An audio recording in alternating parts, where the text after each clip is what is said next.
Abra sua Bíblia comigo no Evangelho de Lucas, capítulo 2. Nós vamos ler do verso 41 ao verso 43. Glória ao Senhor. Lucas 2, 41 diz assim: Todos os anos, seus pais iam a Jerusalém para a festa da Páscoa. Quando ele completou 12 anos de idade, eles subiram à festa, conforme o costume. Terminada a festa, voltando seus pais para casa, o menino Jesus ficou em Jerusalém, sem que eles percebessem. Oremos uma vez mais. Continue conosco, Senhor. É tão bom sentir a Tua presença. Mantenha os nossos sentidos aqui atentos. Mantenha o nosso coração aberto. Mantenha a nossa atenção e continue a falar conosco. Pois assim oramos em nome de Cristo Jesus. Amém e amém. Você pode se assentar. Dando a continuidade em nossa revisão anual da vida do Senhor, nós não somente passamos pelo advento, abaixa só um pouquinho, minha voz está muito alta. Passamos não somente pelo advento, pelas profecias, pelo nascimento do Senhor, mas agora damos continuidade nesse entendimento da vida do Senhor Jesus, que após o seu nascimento foi circuncidado ao 8º dia, foi apresentado no templo depois de 40 dias de purificação, de acordo com a lei. Foi visitado pelos magos, representando a salvação para todos, não só para os israelitas, mas para todos os povos. Refugiados, exilados no Egito, lá foi José, Maria e Jesus para não ser assassinado por Herodes. Retornaram para Israel para que se cumprisse o projeto, o propósito de Deus, do Deus que escolheu Israel, que escolheu aquele povo, que enviou o Messias. E hoje, passados então alguns anos, já residindo em Israel, na cidade de Nazaré, Jesus foi de volta ao templo. Mas antes de eu entrar nesse tema, só para ficar bem claro no nosso coração, por que nós fazemos essa revisão anual? Por que eu não estou hoje aqui pregando sobre qualquer outro tema? Porque a primazia dos seguidores de Cristo deve ser o conhecer a Jesus. É por isso que nós fazemos essa revisão. É por isso que nós queremos que você internalize essas informações, que você saiba quem Ele é, para Jesus não ficar uma coisa assim que você só vai lá para bater quando está precisando de algo. Não, que você saiba o que Ele é, o que Ele fez, qual é a história, quais os desdobrar dessa história do planeta, pois nós esperamos a volta dEle. Então Ele não simplesmente veio, teve aqui a sua atividade ministerial e acabou. Não, Ele voltará, Ele reinará para sempre. Então é importante que nós saibamos essa cronologia de eventos. É importante saber o que aconteceu quando Deus se fez carne, habitou no nosso meio, visitando essa terra, o que Ele fez, o que Ele ordenou, o que Ele ensinou. Isso tem que habitar no nosso coração. Então em 2026, faça esse trato com você mesmo, de entender, de discernir, de memorizar, de viver. Certamente você crescerá como um discípulo, como uma discípula do Senhor Jesus. O texto então que nós temos aqui como base nos dá indicações iniciais extremamente importantes no que eu chamei da pedagogia da repetição. O que é essa pedagogia da repetição? É uma repetição que tem origem no método da Torá, dos 5 primeiros livros da Bíblia. Quando você vai para Êxodo, você vê que o Senhor determinou sobre os israelitas que 3 vezes ao ano eles deveriam ir para Jerusalém. Na festa da Páscoa, vai para Jerusalém. Na festa de Pentecostes, vai para Jerusalém. Na festa dos tabernáculos, vá para Jerusalém. Essa repetição celebrava a mesma festa a cada uma dessas ocasiões. Então essa repetição, é por isso que chamei de a pedagogia da repetição, ela faz com que cada peregrino, além de ir, além de se preparar, além de encarar uma jornada, que ele colocasse em prática aquilo que de repente passou um ano e já não estava tão latente na sua mente. Você tem reparado isso ano após ano, quando nós revisitamos as histórias da vida de Jesus, tem coisas que você já não lembrava mais, tem outras que você nunca ouviu. Essa é a vividez da palavra. E nesse 3 vezes por ano em obediência, coloque o mapa aí. Saiu ali então José e Maria da cidade de Nazaré, lá em cima, circulado. Você tem 3 linhas, uma verde, uma branca e uma vermelha, possíveis rotas, não nos é definido. Mas cada uma dessas rotas determina o tempo para chegar embaixo ali em Jerusalém, que pode ser 3, pode ser 4, pode ser 5 dias, depende da jornada. Era nessa caminhada desses 3 vezes ao ano indo para Jerusalém, que nós temos o povo caminhando juntos e falando e celebrando os salmos. Ali desde o 120 até o 134, os chamados cânticos da peregrinação, ou cânticos dos degraus. Imagina então um povo reuniu-se ali, olha, o nosso clã aqui de Nazaré vai para Jerusalém, a saída é dia tal, e na caminhada, imagina essa cena, cantando, eleva os meus olhos para o monte, de onde me virá o socorro. Por quê? Porque a gente está com medo, a gente não sabe o que vai acontecer na estrada. A estrada tem bandidos, a estrada tem agressores, então o Senhor nos proteja. Alegrei-me quando me disseram, vamos à casa do Senhor. Ou, os que confiam no Senhor são como os montes ao redor de Jerusalém. Todos esses são salmos dessas peregrinações. Salmos que vão então ali dando uma afirmação para o povo enquanto caminhavam para Jerusalém. E lá estavam, olha que lindo, em obediência, José, Maria e um grupo de pessoas. O texto diz que não só isso, que é bom nós ficarmos atentos, que todos os anos os seus pais faziam isso. Todos os anos eles iam para Jerusalém celebrar a festa da Páscoa. Então, todos os anos, para ficar claro desde o início, essa pedagogia de repetição, ela nos fala sobre, repita comigo para ficar na sua mente, obediência, internalização e aprendizado. Tem uma foto aí para a gente ver. Esse processo então de obediência é porque foi Deus que inventou a história de vai e volta, vai e volta, vai e volta, todos os anos vai. Então primeiro tem que haver uma obediência que me faz ir. Eu chego lá, eu vejo o mesmo tema, a mesma história, internaliza aquilo dentro de mim, faz morada dentro de mim, é base para mim.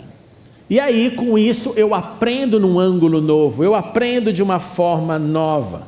Por isso que então José e Maria nessa dimensão de obediência, todos os anos retornava para Jerusalém para celebrar as festas. E aí o texto dá um momento específico, porque ele diz que quando Jesus completou então 12 anos, eles novamente estavam indo lá para a festa. E eles foram e eles subiram para a festa da Páscoa. Que Páscoa, gente, se Jesus não havia ressuscitado? Que Páscoa é essa? O que eles ali celebravam? Para responder isso, você tem que voltar também para a lei, para Êxodo capítulo 12, quando ali ficou de maneira clara, olha, quando começar esse primeiro mês do ano, o primeiro mês do ano, que não é como o nosso calendário em janeiro, é um mês de Nissan, que flutua entre março e abril. No início desse mês, vocês comecem os preparativos, vocês vão separar o cordeiro que vocês irão sacrificar. Já pensem nos convidados, isso é a lei. Já pensem nos convidados, se a família for pequena, para não matar um cordeiro e sobrar, chame mais gente para dividir a comida, chame mais gente para dividir essa cena. E aí, quando chegar no 14º dia do mês de Nissan, preste atenção nisso, Quando chegar no 14º dia, em outras palavras, numa data específica, não é aleatória. Quando chegar naquilo que esse ano 2026 será no dia 1 de abril de 2026, iniciando ao pôr do sol, vocês vão celebrar a Páscoa. Vocês vão celebrar que eu vos livrei lá no Egito. Quando passou ali um anjo da morte, eu vos livrei. Tinha sangue na porta de vocês, seus primogênitos não morreram. No dia 14 de Nissan, então, o texto bíblico diz, celebrem isso como estatuto perpétuo. Essa é da onde veio, a data e o que fazer. A libertação, o livramento. Fomos escravos, não somos mais. E é impressionante, porque daí assim faziam os israelitas, assim fizeram os israelitas e os gentios não judeus que creram. Essa era a Páscoa inicialmente, que obviamente foi expandida quando Jesus, celebrando essa Páscoa, no 14 de Nissan do ano lá do primeiro século, que nós não sabemos exatamente quando foi aquela data específica, mas que foi no 14 de Nissan, Jesus ali celebrando com seus discípulos, lembrou obviamente do livramento do Egito, lembrou de Moisés, lembrou das pragas, celebrou tudo isso, e de repente ele pega o cálice, pega o pão e fala, deixa eu adicionar um negocinho a mais. Mas adiciona o pão e o vinho em memória do sangue e do corpo que seria esmagado na cruz, na festa da Páscoa. Na festa da Páscoa. De modo que então os que creram em Jesus celebravam a Páscoa no 14 de Nissan, lembravam da libertação da escravidão e, obviamente, na morte e ressurreição, no sangue e no corpo moído naquela cruz. Quando outros vieram à fé, que não eram do mundo judaico, os gentios, as nações, esse grupo começa a crescer, mais do que o grupo de judeus, obviamente, porque esse grupo é um número limitado, e com isso, quando chegou no século 4 depois de Cristo, mais especificamente no ano de 325, no chamado Concílio de Niceia, que eram reuniões das lideranças das igrejas, eles determinaram que eles teriam uma outra data. De vez de manter a unidade, de vez de manter o que o texto dizia, foi criado uma nova data. E essa data, como você sabe, todo ano a Páscoa muda de data. Porque essa data foi estabelecida baseada no que seria o primeiro domingo após a lua cheia, que segue na sequência do chamado equinócio da primavera. Todo mundo sabe o que é equinócio da primavera, né? Equinócio da primavera é um fenômeno astronômico onde o dia e a noite, 2 vezes por ano, tem as exatas 12 horas. Nós sabemos que no verão o dia é maior, no inverno o dia é maior, de modo que não segue essa 12 horas dia, 12 horas noite, não, depende da estação. Então, baseado nesse fenômeno astronômico, baseado no pós-lua cheia, se faz a data da Páscoa. Jogaram fora a data bíblica e assim nós continuamos até hoje. Mas pastor, sabedores disso, por que a gente então não muda lá, vamos celebrar de acordo com a Bíblia? A resposta é simples, para manter a unidade com os outros irmãos do mundo inteiro. Só isso. Mas é bom que você saiba o que acontece na história, como as coisas são feitas. E aí, então, é isso que estava nesse background desse texto. Estavam celebrando, estavam comendo pão sem fermento, estavam comendo o cordeiro, estavam comendo as ervas amargas. Essa é a celebração de José, Maria e Jesus com 12 anos lá no templo de Jerusalém. Lembrando que, olha, comam com pressa, porque essa é a Páscoa, vocês vão ter que correr. E aí, nessa circunstância linda, nessa celebração linda, lá eles estão celebrando. E você tem que também imaginar que não só o impacto da celebração, mas qual é o impacto num menino de 12 anos que viaja de Nazaré a Jerusalém cantando pelo caminho, com um bando de gente, dormindo ali em tendas. Você se lembra, quem teve essa oportunidade, das viagens que você fez com seu pai e com a sua mãe? Meu pai era um Poços Caldense, e todas as vezes que eu estou indo para lá, eu entro no carro e eu lembro da nuca do meu pai. Eu sentado ou no Fusca, ou na Brasília, ou na Variante, depois do upgrade no Corcel 2. E ali olhando a nuca dele. E quando chegava, atravessava estado entre São Paulo e Minas, o que a gente fazia? O que você imagina? O santo canto, ô Minas Gerais.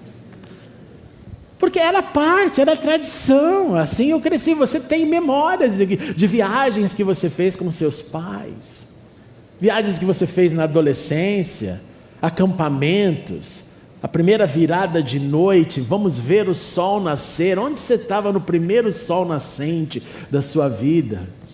No meu primeiro sol nascente eu estava escondido dos líderes do acampamento, burlei para ver o sol nascer no acampamento. Eles mandavam dormir, a gente não obedecia, e aí ficava vendo o sol nascer, e depois voltava para a cama escondido, deitava, acorda!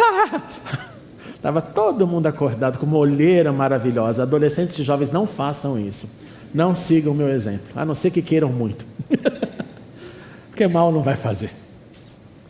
Nós nos lembramos, então, qual é o impacto que Jesus teve ali nessa jornada, nessa caminhada, ouvindo? Mas o maior impacto veio depois, e a grande verdade é que o maior impacto não foi sobre Jesus, foi sobre seus pais. Porque terminada a festa, seus pais voltaram para casa, o menino ficou lá em Jerusalém sem que eles percebessem. Está aí, pode anotar, o pecado de José e Maria, esquecer seu filho na festa. O mais interessante é aquela história de você pensar que alguém está aonde você não sabe que ele ou ela esteja. Pensando que ele estava com os companheiros da viagem, o que eles fizeram? Caminharam o dia todo. E aí, de repente, bate uma suspeita. Cadê? Está com fulano, está com ele está com alguém aí, está com os parentes, com os conhecidos. E aí, não está com ninguém não. Não está no pessoal da frente, que sempre tem o pelotão da frente numa peregrinação, o pelotão do meio, o pelotão de trás. E não encontraram Jesus, voltaram. Só tem um detalhe, o texto diz que foi 3 dias, depois de 3 dias. Casais, sabe aquele momento que você fala assim, eu não te falei? Sabe aquele momento que você fica lembrando que você falou, que você avisou e um dos cônjuges não ouviu? Imagina o pau que não quebraram nesses 3 dias. Eu falei, Maria, eu falei. Não falei, José, é um culpando o outro. A gente adora fazer isso, a gente adora jogar culpa. Isso vem da raiz adâmica. Foi a mulher que tu me deste, eu não tenho nada a ver, eu não tenho culpa alguma. A culpa é sua que me deu uma mulher, eu não precisava, eu estava feliz. Maldito Adão, maldito André, maldito também você. Porque nós fazemos isso, não fazemos? A gente adora culpar o outro, a gente adora jogar culpa no outro. Mas finalmente chegaram 3 dias depois, eles então lá em Jerusalém, está lá Jesus sentado com os rabinos, ouvindo, fazendo perguntas. O texto diz, olha, todo mundo que ouvia essa conversa entre adolescente, preste atenção, ele não era ainda homem. Homem na tradição judaica tem que ter 13. Ele é ainda uma criança. É por isso que o texto está nos apontando 12. Para mostrar, é uma criança, não é um homem. Homem com 13 tem que jejuar no Yom Kippur, no dia de perdão. Homem tem que cumprir tudo com mais rigor. Criança não. Criança, dependendo da tradição, começa a jejuar pouco menos horas, vai introduzindo a fé. Então é uma criança no meio dos rabinos. E se todos estão ali maravilhados com o entendimento da sua resposta, você tem que perguntar de onde veio essa formação. E a resposta é, certamente não de Nazaré, porque era um lugar simples. Jesus já era grande, lembra no encontro lá com Natanael, com Filipe, pode alguma coisa boa vir de Nazaré? Não tem fama rabínica, não tem fama de escola é Jerusalém, é Gamaliel, professor de Paulo, é Hillel, é Shammai anteriormente, são rabinos que operavam ali naquela região, não em Nazaré. Então, esse entendimento e essas respostas era já a manifestação da divindade de Jesus em ação. Era o que ele recebeu do Pai, era o que ele trazia dentro dele. Então nessas conversas, esse entendimento era manifestado, a conversa ali explorava então temas que você imagina, como foi que Jesus, Deus encarnado, foi percebendo que sabia das coisas? Será que ele descobriu que sabia das coisas já com 12 anos, 13? É um processo. Ele vai chegar no Getsemane, desesperado, depois lá nos seus 33 anos de vida, e vai falar: Senhor, não dá para me aliviar aqui não? E ele mesmo vai responder: não, que seja feita a tua vontade, porque eu sei que eu vim para morrer. Então lá estava esse encontro lindo, e a sua mãe olha para ele, e no momento o mecanismo de defesa: filho, por que você fez isso? Mas não é o pai e a mãe que tem que tomar cuidado de uma criança que leva para viajar? Filho, por que você fez isso? Nós estávamos aflitos. E Jesus, com a tranquilidade, retornou a resposta: porque vocês estavam me procurando? Vocês não sabiam que eu devia estar na casa do meu Pai? A pergunta é complexa, a resposta também, porque será que eles sabiam? Será que Jesus tinha avisado antes para eles: eu vou para lá, eu tenho umas conversas para ter lá, hein? Será que não prestaram atenção como nós pais às vezes não prestamos atenção e seu filho chega: eu falei para você, você fala: não falou, e fica aquela guerra também de quem falou e quem não falou. O fato é que eles não compreenderam o que acontecia naquela conversa, é o que o texto diz, e acabou o sufoco. O mecanismo de defesa foi aflorado, um acusa o outro, o importante é que ele está aqui, ele está bem. E aí, vamos voltar para casa, vamos para Nazaré. O texto vai dizer que inclusive ele volta, que ele era obediente, e que a sua mãe, mantendo a tradição mariana, guardava tudo isso no seu coração, como ela fez desde o início. Guarda no coração, não tem resposta, guarda no coração. E Jesus continuou crescendo, sabedoria, em estatura e graça, o texto nos diz, diante de Deus e diante dos homens. Depois que Jesus nasceu, a sua participação nessa peregrinação certamente marcou, como eu disse, mais os seus pais do que ele próprio, porque seus pais que ficaram na aflição de: e agora? É claro que teve um impacto na vida desse adolescente. Você já parou para se perguntar onde será que Jesus dormiu, já que foram 3 dias depois? Quanto tempo demorou? Aonde que ele dormiu lá? Será que ele foi para um canto do templo e dormiu lá num cantinho? Aonde será que ele comeu? Quanto tempo duraram as conversas? Será que ele ficou andando por lá, pela cidade, vendo a construção? O que faz um adolescente curioso? Todas as vezes que eu estou andando na cidade velha de Jerusalém, eu me remeto a essa cena e fico ali tentando imaginar: meu Deus do céu, nós não sabemos como foi a aventura, mas foi aventura, foi aventura. Dormir fora de casa, dormir na casa de Deus é uma aventura. Essa noite eu dormi aqui na igreja, foi uma aventura vir aqui de madrugada e ficar sentado aqui no meu lugar orando. Aventura. O fato é que a narrativa nos fala sobre a pedagogia da repetição. Repita um aprendizado para ele internalizar, para ele virar uma obediência, tudo aquilo que já entendemos. E nos fala sobre a celebração da ida ao templo, nos fala do memorial da Páscoa, nos fala da comunhão dos peregrinos cantando os salmos, nos fala sobre construir memória enquanto andamos pela estrada. E quanto a nós?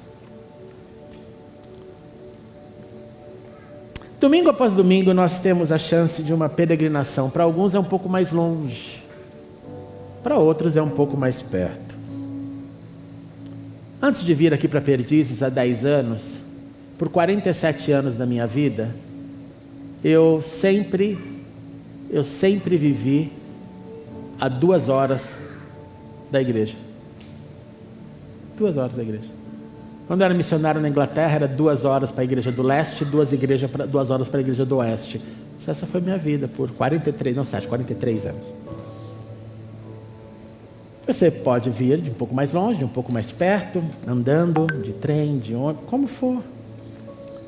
Nós temos esse hábito, nós viemos até essa casa de comunhão para celebrar o último cordeiro que morreu para nos perdoar. Isso se repete mês após mês, ano após ano.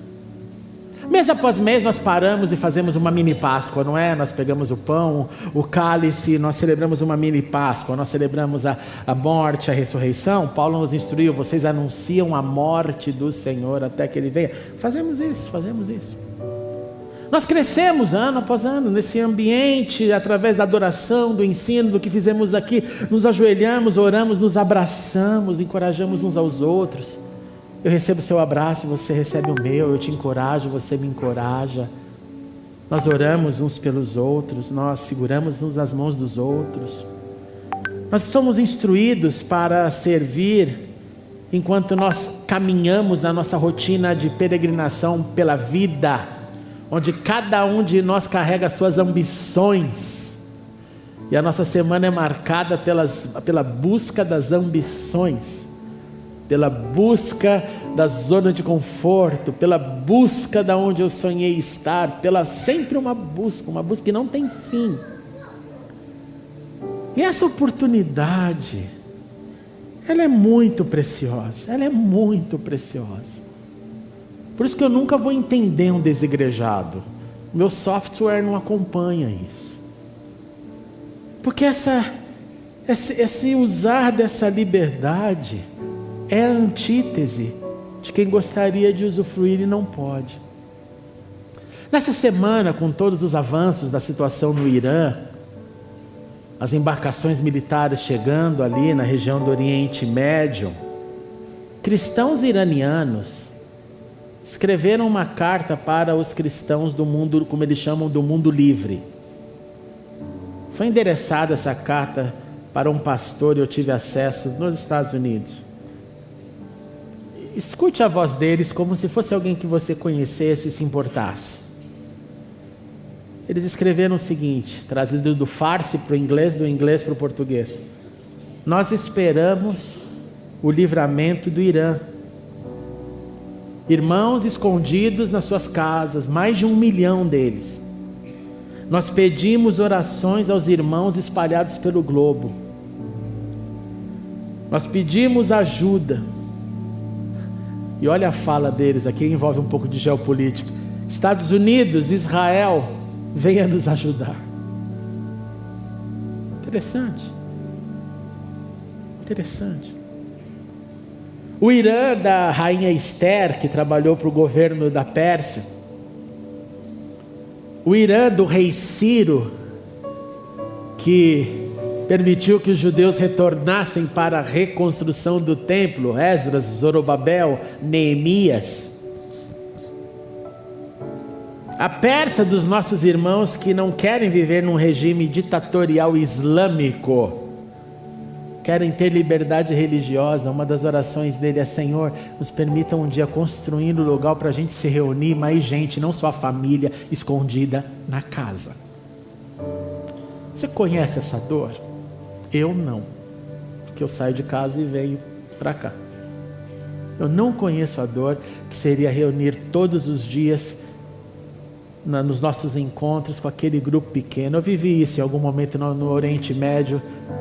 Um dia que eu vivi um Natal escondido no Oriente Médio, eu e a Cecília sozinhos cozinhamos no chão, fizemos a comida escondida, não deixamos esquentar muito o forno para o cheiro não invadir os outros quartos, descobrir que a gente estava comendo. Coloquei a minha melhor roupa, ela dela, que eram péssimas roupas, e ali no Oriente Médio nós celebramos o nascimento de Cristo. Mas foi um só escondido. Fico imaginando esses que crescem, que vivem, que morrem sem essa liberdade.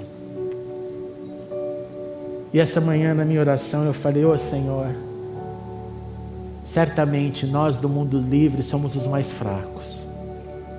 Nós somos os mais fracos. Nós temos um orgulho mais forte. Nós nos preocupamos com desfrutar a vida. Mas eu acho que a gente não ia aguentar esse rojão, não. Os mais fortes estão lá. Os mais fortes estão lá nas prisões, nessas casas, fortalecidos pelo Senhor. Portanto, diante da liberdade de ir e vir, meu singelo conselho para todos nós, eu sou o primeiro da lista,